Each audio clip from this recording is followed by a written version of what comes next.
한국에서는 2000년대에 들어서면서 기독교 신자들의 감소 추세에 많은 교회와 기성교인들이 매우 민감하게 반응하며 지켜보고 있습니다.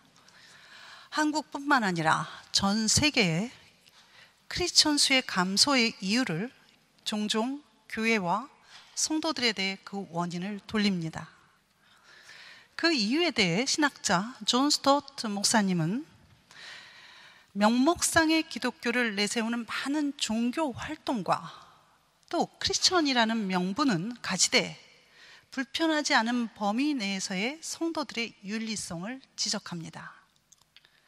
그리고 교회의 조직 또 형태는 성도들에게 되도록 많은 서비스를 제공하고자 변화되고 있기에 기독교 기본 진리 사상에 위선되며 적절치 않은 것이 그 이유다라고 말합니다. 많은 세상의 비평가들이 교인들과 교회 안의 위선을 지적하고 배격하는 것이 어쩌면 타당하다라고 볼 수 있습니다. 여러분도 저와 마찬가지로 많은 위선과 결핍이 교회와 나 자신들에게 있다는 것을 인정하실 겁니다. 이러한 세상의 비평과 비난에 대해 거룩과 영광으로의 초대라는 책을 쓰신 박영선 목사님의 해석은 다음과 같습니다. 세상을 이해하는 기독교가 죄를 안 짓는 것으로 이해한다면 그들은 기독교를 50%만 아는 사람들이다. 소극적인 명제에서 기독교는 죄를 안 짓는 것으로 이해될 수 있다. 그러나 적극적인 의미에서 기독교는 의롭고 거룩해지고 영광스러워지는 부분이 있어야 하는 것이다 라고 말씀하십니다. 개인적으로 상당히 공감이 가고 또 적잖이 위로도 되고 동시에 그리스도인으로서 많은 무게가 느껴지는 해석입니다. 무엇이 죄인가를 따지는 세상의 잣대를 훨씬 뛰어넘어서 그리스도를 따라 의와 거룩과 영광을 추구하는 그런 교회와 기독교인이 되어야 한다라는 것입니다. 그런데 많은 사람들이 기독교를 향하여 비판하고 배척하는 것을 가만히 들어보면 그 대상은 교회와 일부 성도들에 관한 비평이지 예수 그리스도는 아니다라는 사실입니다. 믿지 않는 사람들도 예수 그리스도를 여전히 세계 4대 성인 중에 꼽을 정도로 예수님은 인기와 매력이 있으신 분이십니다. 예수님은 나사렛 예수라는 이름으로 여느 사람처럼 태어나셨고 자랐으며 일하고 땀 흘리며 사셨습니다.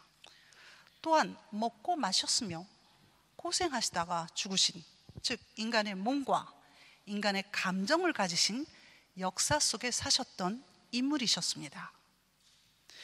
여기까지는 세상 사람들도 다 이해하고 인정하는 부분입니다. 그러나 그런 나사렛의 예수가 하나님의 독생자이다라는 기독교의 놀라운 주장에는 성도, 즉 하나님의 자녀들과 세상 사람들과의 구분이 있게 되는 것입니다. 구체적으로 예수님의 신성, 즉 예수님이 하나님이라는 사실을 진정으로 믿습니까? 라는 정확한 질문에 그렇다라고 답변할 수 있다면 그는 성도요, 애매모호하게 잘 모르겠다 혹은 못 믿겠다라는 답변은 세상 사람들이라는 말씀입니다. 그렇게 보면 교회 안에는 성도들만 존재하지는 않습니다.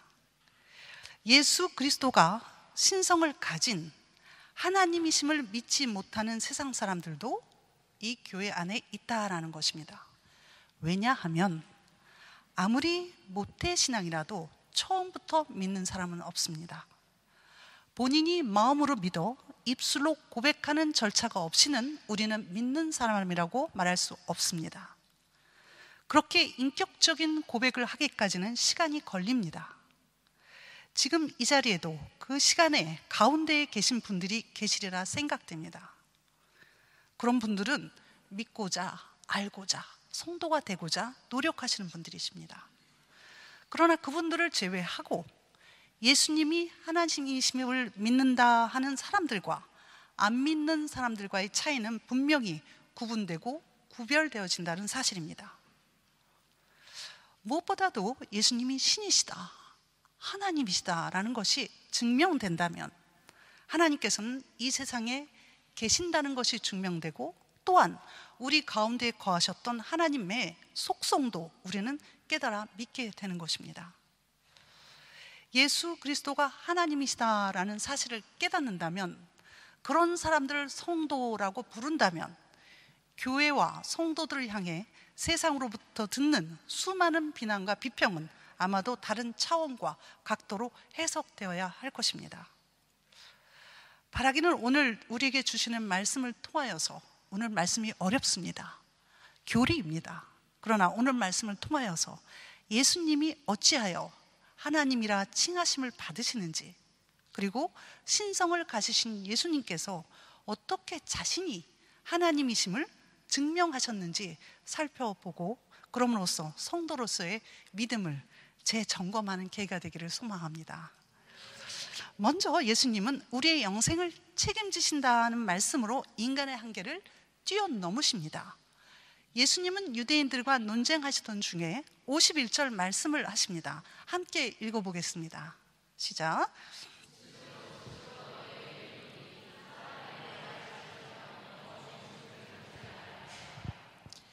예수님께서 하신 말씀은 죽음에 관한 이야기입니다.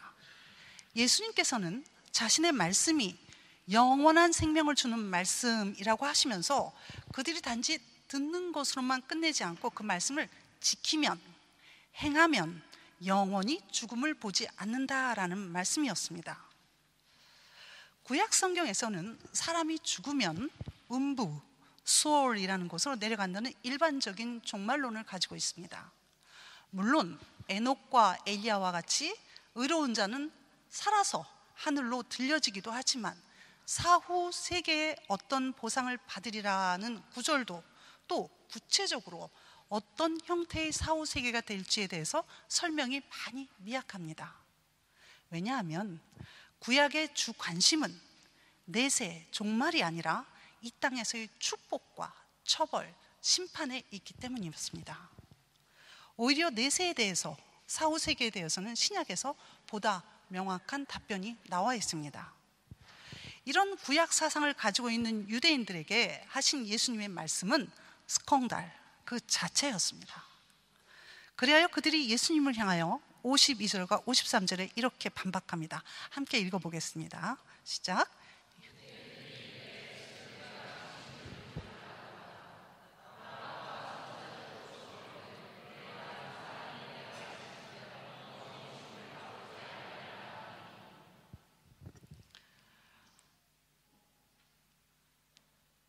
다음 절을 한번 더 읽어주시면 좋은데, 제가 다음에 다시 한번 읽겠습니다. 너는 이미 죽은 우리 조상 아브라함보다 크냐? 또 선지자들도 죽었거늘 너는 너를 누구라 하느냐? 유대인들은 아브라함보다 더 큰 사람은 없다고 생각했습니다. 그들은 모든 전 세계의 인류를 아브라함 자손과 비아브라함 자손으로 크게 두 부류를 나눌 수 있다고 생각합니다. 이들에게 아브라함의 축복은 하늘의 별만큼, 바다의 모래만큼 많은 자손과 함께 모든 대적을 이기고 굴복시켜서 아주 강한 나라가 될 것이라는 약속이었습니다. 그런데 그 약속에는 영원히 죽음을 맛보지 않는다라는 말씀은 없었습니다. 그런데 지금 예수님께서는 내 말을 지키면 죽음을 영원히 맛보지 않으리라고 약속을 하시는 겁니다. 이 말씀을 믿어야 할지 거부해야 할지에 대한 선택에 유대인들은 거부합니다. 심지어 그들은 예수님을 보고 미쳤다, 귀신 들렸다라고까지 합니다. 여기서 보는 유대인들의 한계는 그들 믿음의 조상 아브라함도 이미 죽었다라는 사실이었습니다.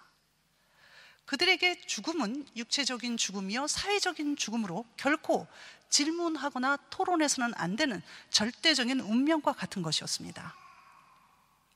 그러나 그들이 깨닫지 못하였던 죽음은 육체적인 죽음이 끝이 아니라 생명의 근원이신 하나님으로부터 끊어지는 영적인 죽음이었던 것입니다. 육체적인 죽음이 끝이 아니라는 사실은 예수님의 공생의 사역에서도 여러 번 볼 수 있습니다.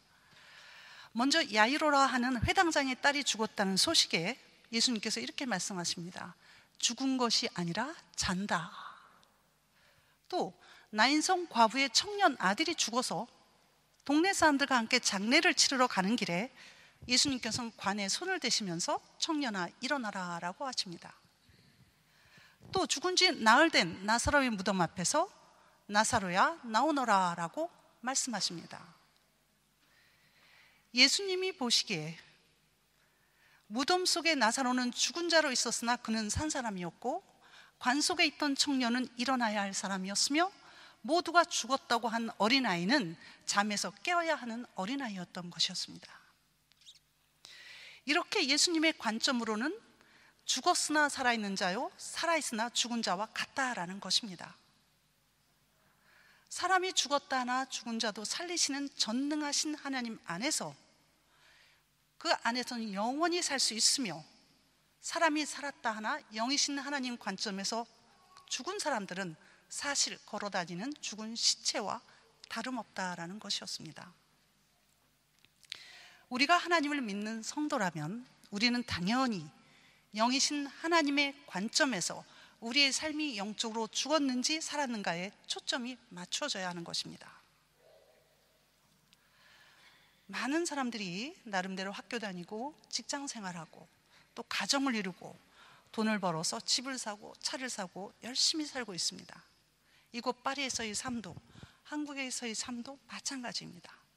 그러나 주님이 없는 삶은 단지 호흡만 연장시키는 육체의 삶일 뿐, 영이신 하나님 앞에 영생을 바라보며 사는 삶이 아니다라는 것입니다.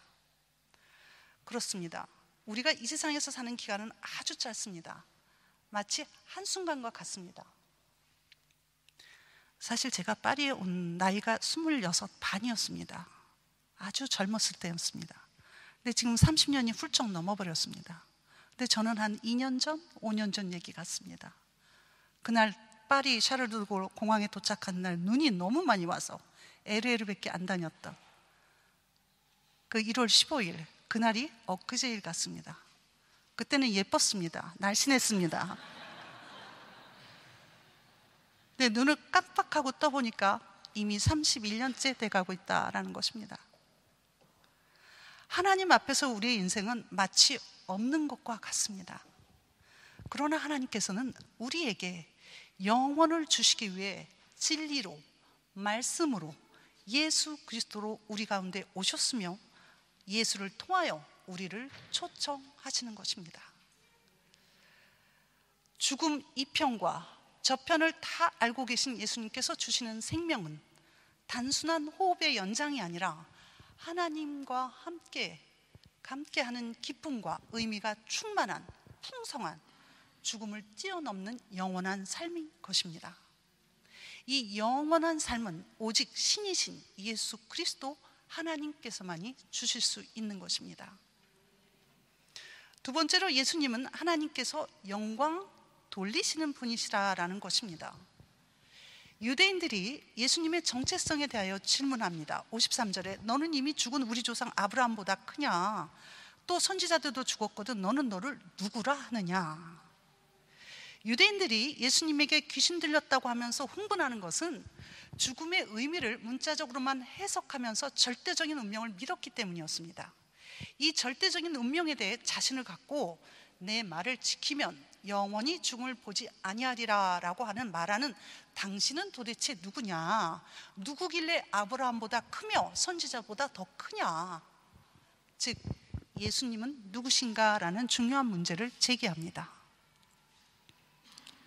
54절 말씀 함께 봉독하겠습니다. 시작.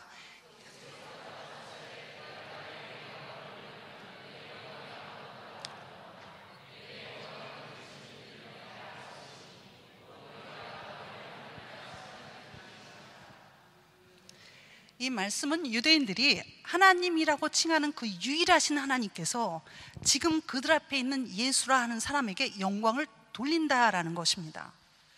영원히 죽음을 보지 아니하리라 라는 바로 윗절의 말씀으로 엄청난 충격이 채 가시기도 전에 그들이 믿는, 모든 유대인들이 믿는 야훼 하나님이 예수께 영광을 돌린다라는 이 말씀에 유대인들은 완전히 멘붕 상태에 놓이게 됩니다. 우리는 모두 하나님께 영광을 돌려야 된다라는 것을 알고 있습니다. 왜냐하면 하나님이 영광 그 자체이시기 때문인 것입니다. 하나님의 아들이 하나님 아버지께 영광 돌린다는 것 이해가 됩니다. 그런데 예수님은 하나님을 우리 아버지라고도 아니하고 내 아버지라고 부르면서 그 아버지가 영광을 돌리는데, 그게 누구냐 하면 그들 앞에 있는 자기가 바로 그 영광을 받는 자라고 말씀하시는 것입니다. 영광이라는 단어는 히브리어로 카보드라는 단어로 무겁다라는 카베이드의 명사형입니다. 그러기에 하나님의 영광을 풀이하면 하나님의 무게, 즉 하나님이 무겁게 느껴진다라는 뜻입니다. 우리가 흔히 쓰는 인간적인 영광은 우리의 삶이 풍성하고 명예가 높여졌을 때 축하합니다. 그러면 무척 영광입니다 라고 이야기합니다. 그러나 성경에서 쓰이는 영광이라는 단어는 하나님께만 쓰이며, 더군다나 그 의미가 무겁다라는 것은 인간의 영광과는 달리 그 어떤 무거운 것 또는 고된 것 등의 의미로 그러한 무거움을 견디어낸 대상에게만 쓰이는 단어인 것입니다. 2017년 올해는 500년 전 1517년에 마틴 루터가 로마 교황청에 반기를 들고 종교개혁을 선포한 해입니다. 우리 개신교가 탄생한 지 500년이 된 해로 의미를 살펴보는 아주 중요한 한 해이기도 합니다. 영광의 신학이라고 불리었던 중세시대의 신학 사상은 세상적으로 바라볼 때 누군가가 풍요롭게 혹은 부요하게 잘 사는 것, 이것은 하나님께로부터 축복을 받았다라는 그런 사상이 팽배했던 시대였습니다. 이에 반대되는 기치를 든 사람이 바로 막당 루터였습니다. 그가 내세운 기치는 십자가의 영성으로 돌아가자라는 것입니다.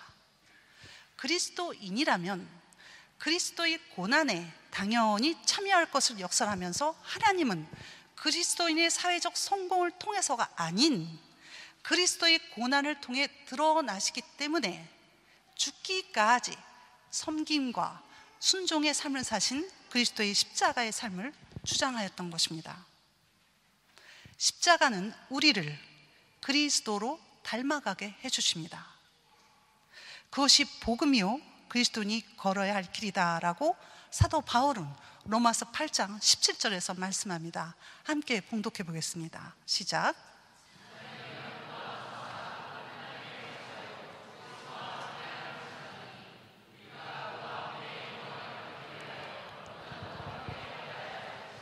아멘.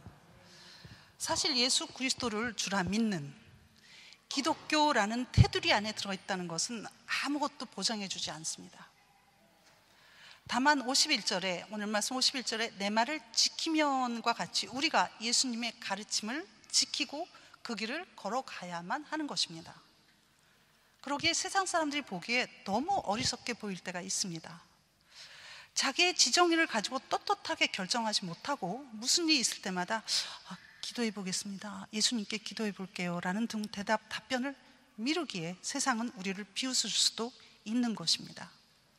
나를 주장하지 않는 삶, 진리로 인하여 남들에게 손가락질 받지 않는 삶, 보이지 않는 하나님의 끝없는 간섭을 바라는 삶, 마음에서부터 나오는 그러나 사람들이 이해 못하는 성경적인 감사 언어들, 혼자서도 싱글벙글 미친 사람처럼 주님으로 인해 기뻐하는 얼굴 등등.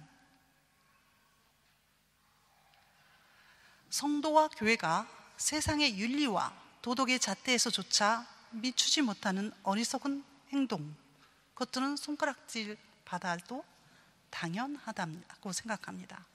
그러나 예수님의 가르침을 따라 행함으로써 저 사람은 조금 이상해라고 주목받고 핍박받을지라도, 그래서 크리스천으로서의 삶의 무게가 무겁고 힘들지라도 우리는 그 무게를 견딜 때에 그리스도와 함께 영광을 받는 것이라고 오늘 사도 바울은 말씀하시는 것입니다.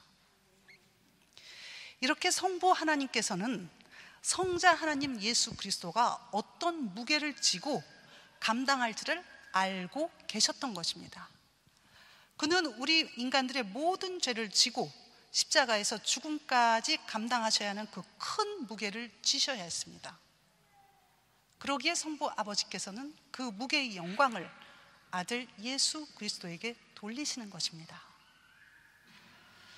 사랑하는 성도 여러분, 하나님은 홀로 영광 받으실 분이심을 믿으시기 바랍니다. 예수님의 말씀과 행위 사이에는 모순이 없습니다. 예수님께서 이 땅에 태어나실 때부터 공생의 기간 동안의 모든 삶을 되새겨보면 예수님과 같으신 분은 이전에도 이후에도 없는 유일하신 분이십니다. 그러기에 우리는 예수님을 하나님, 주님, 그리스도라고 부르는 것입니다. 예수님께서는 영원한 하나님과 똑같은 동격의 하나님이시기에 하나님과 결합되어 있고 하나님과 함께 모든 생명과 무게를, 영광을 나누고 계시는 것입니다. 마지막으로 예수님은 스스로 있는 자이시다라고 말씀하십니다. 58절 함께 읽겠습니다. 시작.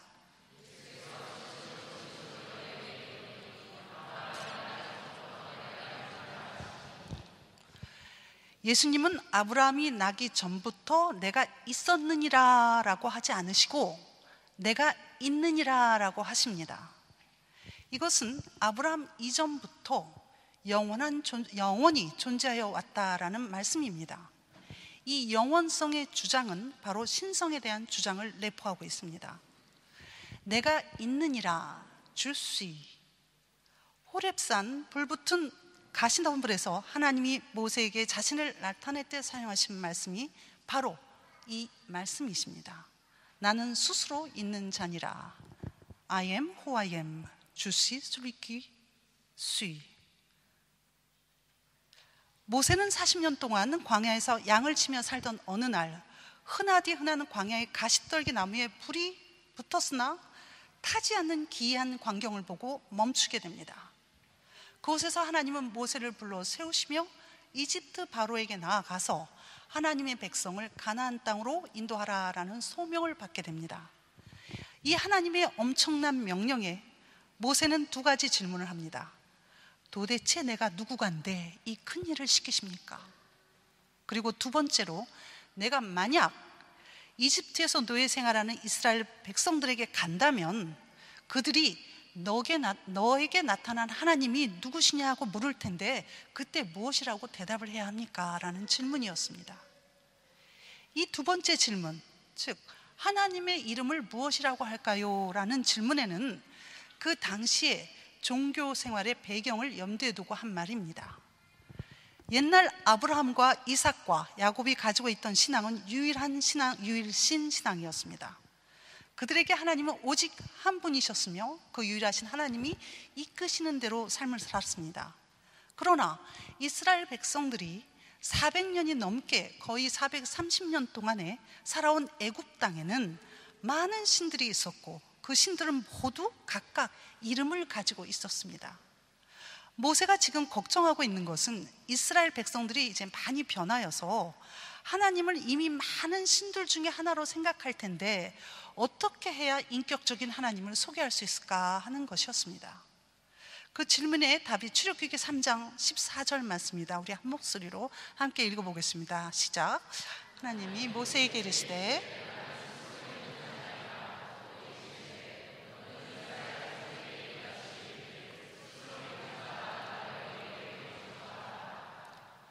하나님께서는 자신을 스스로 있는 자라고 소개하십니다. 여기서 있다라는 동사는 1인칭 미완료형으로 과거에도 존재했고 현재에도 존재하며 미래에도 존재한다라는 뜻입니다. 다시 말하면 시작도 끝도 없이 영원히 존재하는 신이다라는 말씀입니다. 애굽의 수많은 많은 신들의 이름과 또 바울이 아레오바고에서 연설하면서 그 도시에 수많은 우상 신들의 이름, 심지어 그 이름조차 알지 못하는 신에게라고 새긴 단상을 보면 그 모든 신들의 이름은 인간이 붙여준 이름이며 인간과의 관계에서만 존재할 가치가 있는 신들이었다라는 것입니다. 그러나 하나님만은 달랐습니다. 하나님은 우리 인간과 아무 상관없이 존재하시는 분이십니다. 하나님은 인간의 도움이 전혀 필요하지 않으신 분이며 스스로 일하시며 스스로 존재하시는 분이십니다. 스스로 온전하신 하나님께서 십계명을 주시면서 그 첫 계명에 다음과 같이 말씀하십니다. 나는 너희를 애굽에서 인도하여 낸 여호와라. 나 외에 다른 신을 섬기지 말지니라. 하나님은 천지를 만드실 때 어느 누구의 도움도 받지 않으셨습니다. 하나님은 삼위 하나님, 성부 하나님, 성자 하나님, 성령 하나님의 교제로 충분하십니다. 이 하나님의 이름을 예수님은 차분히 자기에게 붙이고 있는 것입니다. 내가 있느니라, Je suis. 성도 여러분, 유한은 무한을 알 수 없다라는 말이 있습니다. 우리는 유한한 인간이기에 무한한 하나님을 도저히 다 알 수 없습니다. 하나님을 알기 위해서는 하나님께서 우리에게 당신을 알게 해주셔야만 합니다. 하나님께서 우리에게 계시하고 나타내신 방식에 따라서만 우리는 하나님을 알 수 있다라는 말씀입니다. 가장 분명한 계시는 바로 예수 그리스도이십니다. 하나님이시나 인간의 몸을 입고 이 땅에 오시어 인간들 사이에서 하나님은 누구신가, 어떤 분인가를 몸소 보이시고 나타내신, 그리고 그들과 함께 사셨던 역사적인 그 예수님을 떠나서는 우리는 하나님을 알 수 없는 것입니다. 그 예수 그리스도를 떠나서는 도저히 영이신 하나님을 우리는 볼 수도 만질 수도 들을 수도 느낄 수도 없는 것입니다. 사랑하는 성도 여러분, 예수님을 세계 4대 성인으로 간주하면서 태고 이래 가장 위대한 사람이라는 사실을 시인하는 것에 우리 성도들은 만족할 수 없습니다.